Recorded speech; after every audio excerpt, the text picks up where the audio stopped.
Hello students, a very good evening to all of you. In the last session, I have discussed about globe and its uses, equator and latitude. Before continuing further on the topic, let me quickly highlight the main points that I have discussed in the last session. A globe is a small form or miniature of the planet Earth, which provide us the exact information and location of different places situated on the Earth. The globe also shows us how much of the Earth is covered with land, seas, and oceans. The globe also helps us in comparing the sizes of different continents of the world. Students, as we all know that the Earth is our home where we live in. It is made up of various continents, oceans, and the Earth is very big in size, so it is very difficult to tell the location of places on the Earth. So, keeping this in mind, a Greek philosopher and mathematician named Eratosthenes came up with the idea of latitude and longitude on the map. Now the question arises as if the Earth do not have any imaginary lines on it, then why do we need the imaginary lines such as the axis, equator, latitude and longitude? The answer here is very simple. We need to draw imaginary lines on the globe in order to understand and learn in a better way about our planet Earth. And this line also helps us in analyzing and locating different places along with the time zone of the different countries. The first imaginary line that we have discussed in the previous class is the axis. An axis is an imaginary line which runs inside the spherical globe and joins the North Pole with the South Pole. And the axis helps the globe to rotate just like the Earth does, but this axis does not exist in the real globe. But it is just an imaginary line for us in order to understand or visualize how the Earth rotates. Our Earth, it moves in an anti-clock direction, that is from the west to the east direction. The spinning or rotation of the Earth on its axis provides two naturally fixed points, that is the North Pole and the South Pole. The top pole is the north while the lower is the South Pole, and likewise we have east and west, and together they make up the Earth's grid system. Now here you might be wondering, what is a grid system? Grid system means a network of lines that crosses each other to form a series of squares or rectangles on the globes.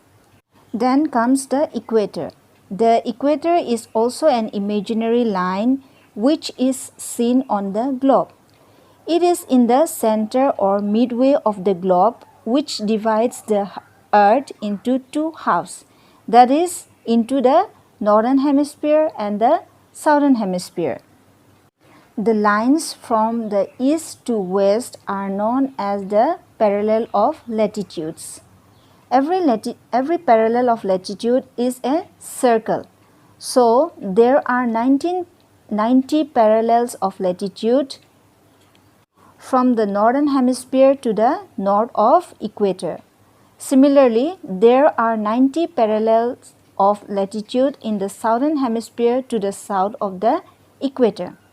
Now, all the lines of the latitudes are not drawn on the globe due to the fact that if all the lines are drawn on a map or a globe, it would become very crowded, or it can confuse us when we are trying to locate a particular place. So here the main points that we should keep in mind or that we should keep note of is that latitude is an angular distance from the North Pole to the South Pole, and there are 180 parallels of latitudes. Each parallels of latitude is a circle and are not of equal sizes. That means the circles of latitudes, they become smaller as we move towards the pole. The equator, which lies in the midway of the globe, is at 0 degree, and on a globe, the equator is the most important latitude and is the largest of all the circles that can be drawn on a globe. The distance between any two parallels of latitude is always 111 kilometers. And on a globe, the North Pole and the South Pole are the fixed points, and they serve as the basic points of reference on a globe. Now we will start from the paragraph where we stopped in our last session, and it is on page number 14. Students, like I told you that the equator is the largest possible circle around the earth, and there are some other important latitudes that are being given special names, like latitudes as they are related to the temperature on the surface of the earth. And as our earth is spherical in shape, so the different places of the world, it receives different amount of sunlight, and based on this important heat zones of the sun rays, there are three zones which are being formed, and they are the torrid zone, the temperate zone, and the frigid zone. The first zone that we are going to discuss here is the torrid or the tropical zone. This zone lies between the Tropic of Cancer and the Tropic of Capricorn. The Tropic of Cancer is at 23.5 degree north, and the Tropic of Capricorn is also same, but it lies in 23.5 degrees south. So both these are opposite to each other. The importance of the torrid zone is that this torrid zone, it receives nearly vertical rays of the sun throughout the year, and it receives the vertical rays of the sun 2 times in a year. Similarly, the next zone is the temperate zone, and this temperate zone, it lies in the northern hemisphere, and its location is in between the Tropic of Cancer, which is 23.5 degree north, and the Arctic Circle, which is 66.5 degree north. In the southern hemisphere, the temperate zone lies between the Tropic of Capricorn and the Arctic Circle. Here the Tropic of Cancer lies in 23.5 degrees south, and the Antarctic Circle, it lies at 66.5 degrees south. The temperate zone, it receives slanting rays of the sun, so it is very cold throughout the year. Now in the tropical region, which is the midway of the globe, the summer seasons are very hot, and the winter season are mild. And in the temperate regions, like if we take the example of India, let's say Delhi, which lies in the temperate region, the summer in Delhi, it's very hot, and the winter season is very cold or bitter cold. The winter days in Delhi is very cold.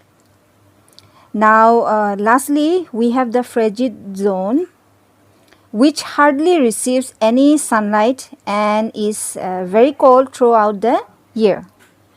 So above the 66.5 degree latitude, the sun does not rise much above the horizon, and the areas above the two circles, both in the North Pole and the South Pole, it is very, very cold.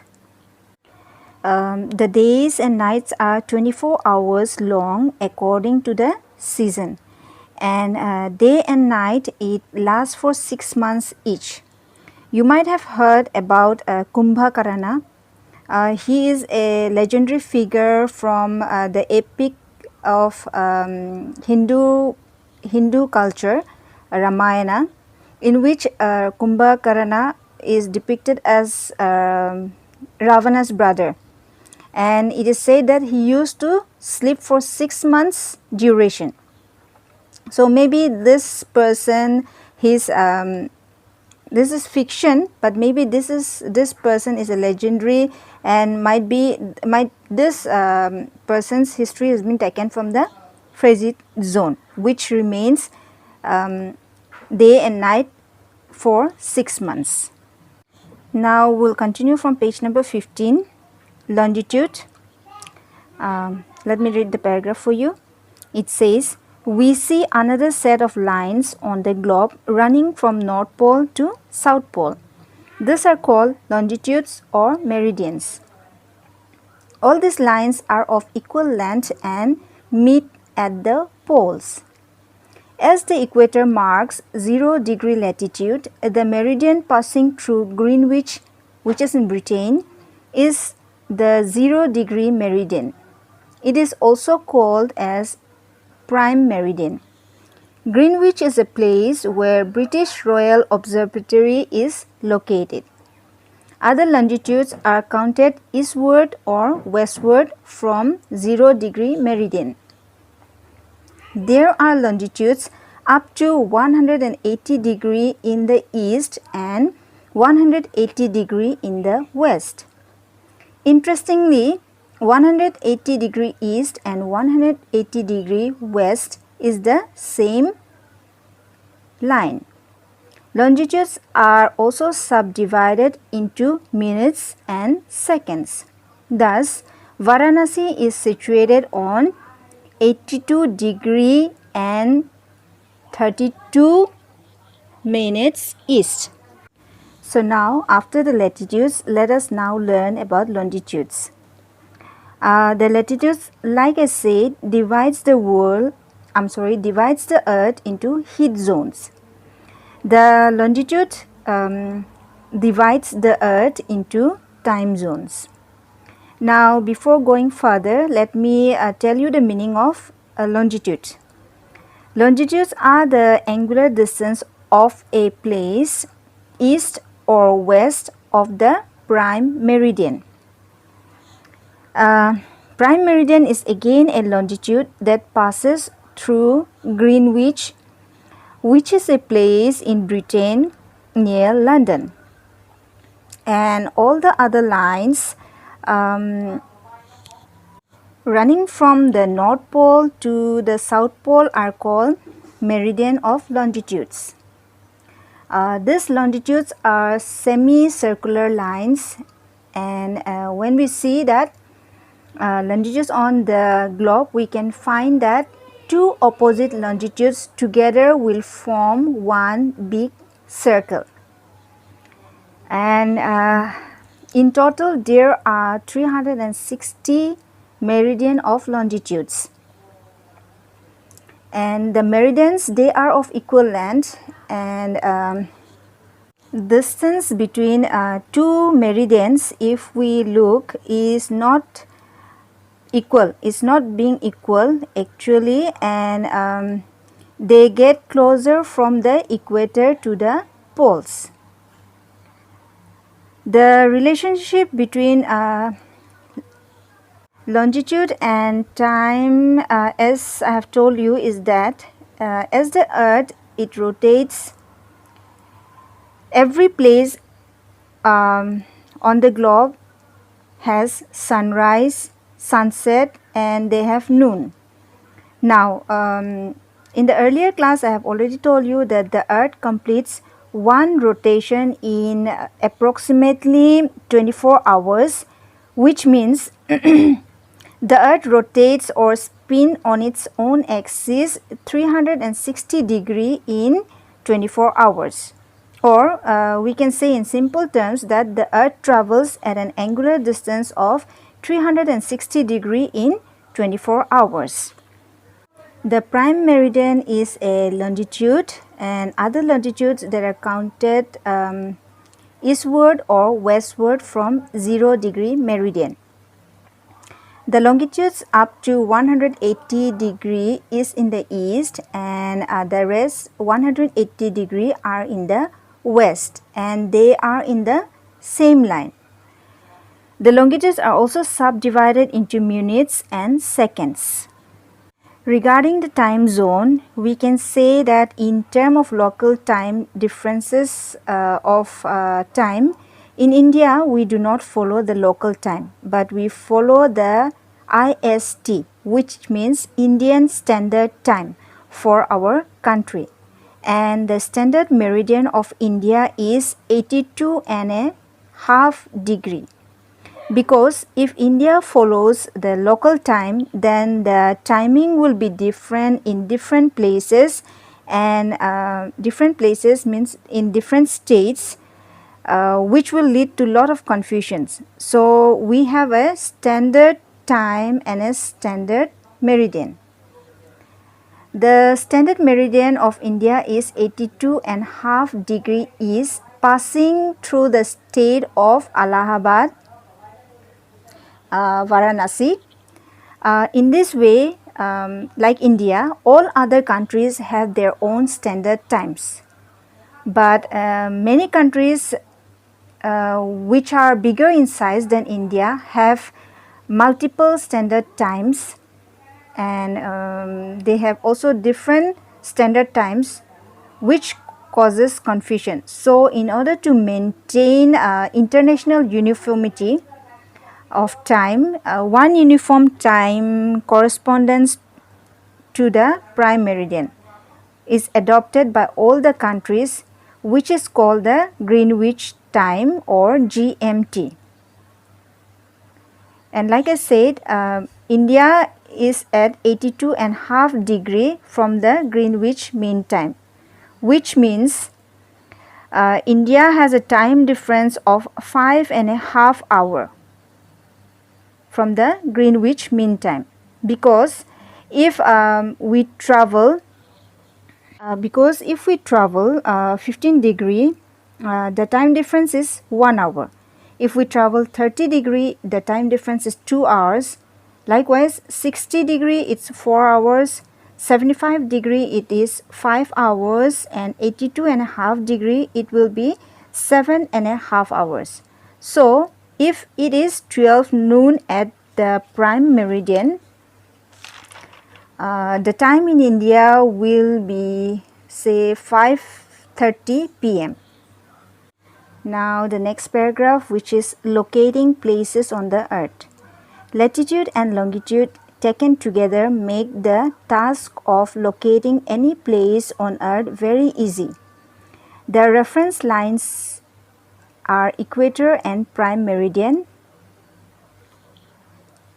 Narnaul in Haryana may not be a familiar place for some of you, but if you are given that it is situated at 28 degree north and 76 degree east, you can easily locate it.